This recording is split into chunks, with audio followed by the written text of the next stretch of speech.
displayed here. The 3-2-1 markers over on the outside fence are 100-yard reference points for entering turn 3. The 500 drivers will make the turn at about 220 miles an hour. The NASCAR drivers with cars which are double the weight will go through at about 170 miles an hour. The fastest laps ever completed here by 500 drivers have been right at 240 miles an hour. That means negotiating a 2.5-mile lap in less than 38 seconds. Or to put it another way, it's the equivalent of traveling down a football field in about 9/10 of 1 second. When we are in the turns, you see the famed safer barriers up against the walls. They have done much to absorb the energy in the event of an accident resulting in wall contact. Safer barriers are coming into more and more use at major tracks, but the very first one was installed at this one in 2002. Carl Fisher had 3 partners, one of whom was James Allison, founder of the famed Allison Engineering. They sold the Speedway in 1927 to a group headed up by World War I flying ace, Captain Eddie Rickenbacker, who had in fact been a regular 500 driver before he ever learned how to fly a plane. In 1945, the track was sold to Anton Holman Jr. of Terre Haute, and it has remained in the Holman George family for over 60 years. Over on the left are the final turns of the road course on their way to linking up again with the oval. Out of turn 4 and onto the main straightaway, corporate suites and double-decker grandstands. Can you imagine going all the way down there in 9 seconds? Drivers making pit stops used to drive all the way down the straight and pull over to their respective pit. In 1957, a separated pit lane was installed, and it may have been the first of its kind anywhere in the world. The current 500 cars have to stop several times during the race. They'll take on fuel and change 4 wheels in less than 10 seconds, and they don't use gasoline. From 1965 until 2006, everyone used methanol. Starting in 2007, the 500 cars have run on ethanol. NASCAR, however, does use gasoline, but blended with 15% ethanol. The tall building on the left is called the Pagoda.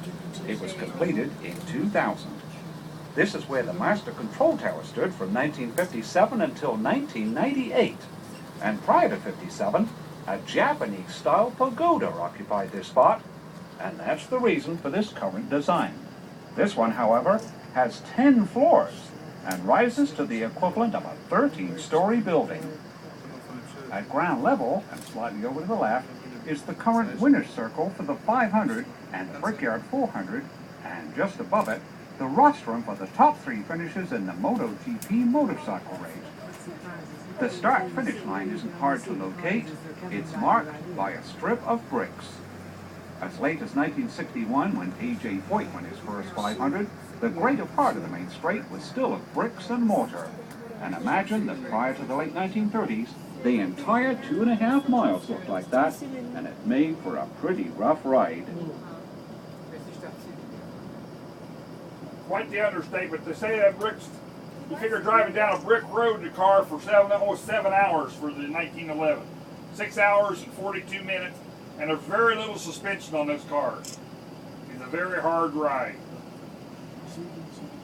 Were the first tires, were they totally solid rubber, or did they have air? I think they were a balloon tire, but they had about 100-pound air in them. Okay. You can look on the 1911 winter is in the museum. Okay.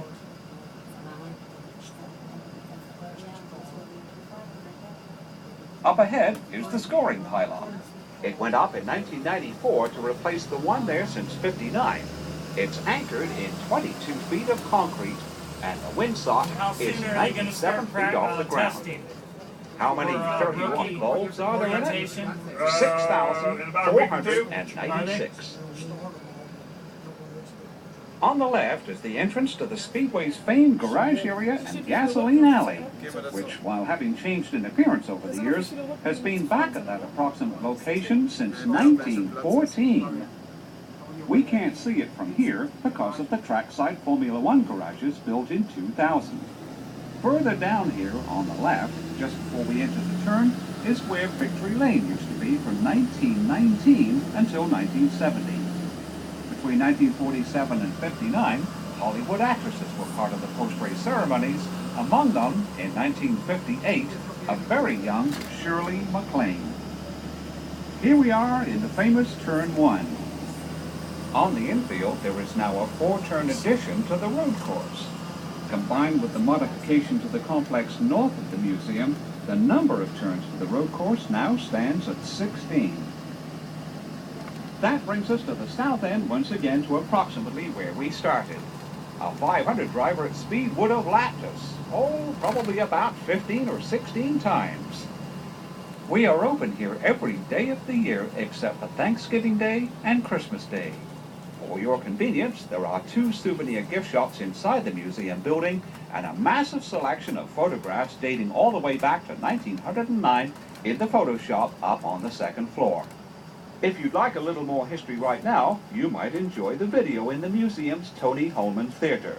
Your museum ticket is all you need to get in. The golf course and the Brickyard Crossing restaurant are located just outside of Turn 2. Well, that's the tour. Thank you for coming, and please visit us again at the Indianapolis Motor Speedway. How I long for my Indiana home.